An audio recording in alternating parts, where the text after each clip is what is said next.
Hi guys, so unless you've been living under a haggis, you would have known that there was a second referendum march today in Scotland. So let's see some of the pictures and I'll come back with some comments.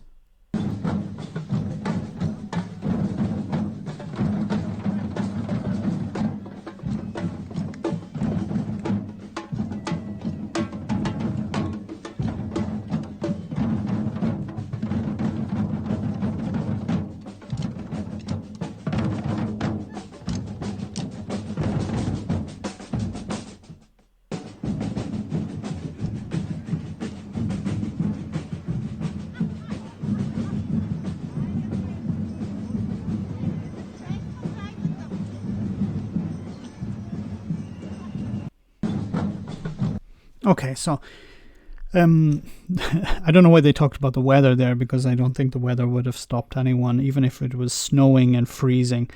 So there were huge numbers that turned out today, and it's one of many marches that are going to take place over 2020. I think there's a big difference between now and the last time there was a referendum for Scottish independence. I think there are two main things to remember. So first of all, there's much more unity in the movement for Scotland to become independent. So we've seen even the Labour Party considering supporting a second referendum for Scotland. Now, whether the Labour Party will support independence, that's another thing.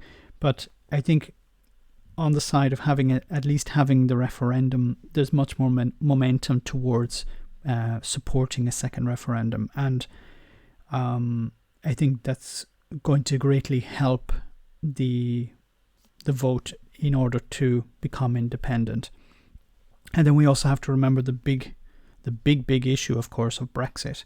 How Brexit is going to have a huge impact, I think, on how people vote in the second referendum. You know, when it's looking likely that if there is a second referendum, it will be in 2021, so sometime next year.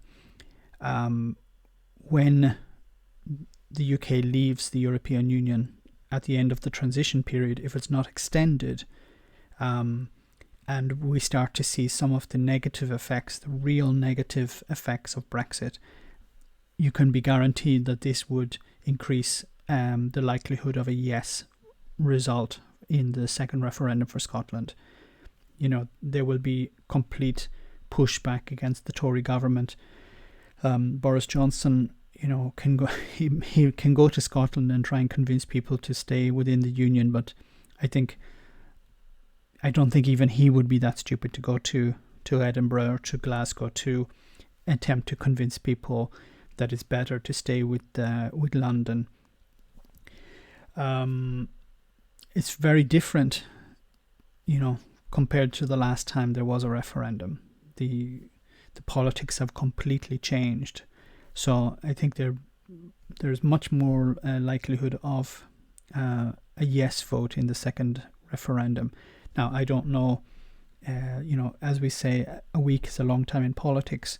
A year and a half is an eternity in politics. So it'll be interesting to watch how this progresses over the next year, and to see how Brexit will manifest, and how that impact will be felt, not just in England but also in Scotland, and will it increase the drumbeat towards not just a second referendum but also in pure independence for Scotland. I've talked before about some of the issues I have with Scottish independence, and you know, I'd like maybe in the future to speak to someone maybe from the SNP or a supporter of the SNP, someone who has their finger on the pulse, someone who knows much more than I do, of course, how Scottish independence would impact Scotland. But also I'd like also to look at, you know, the pros and cons of independence, to have a more balanced view of it. So let me know in the comments, guys, if you're in Scotland, if you were at one of the marches, if you're planning to go to one of the marches in the future, and also what's your opinion on Scottish independence? Do you think Scotland is better on its own, or do you think Scotland should remain part of the United Kingdom as it is now? Thanks.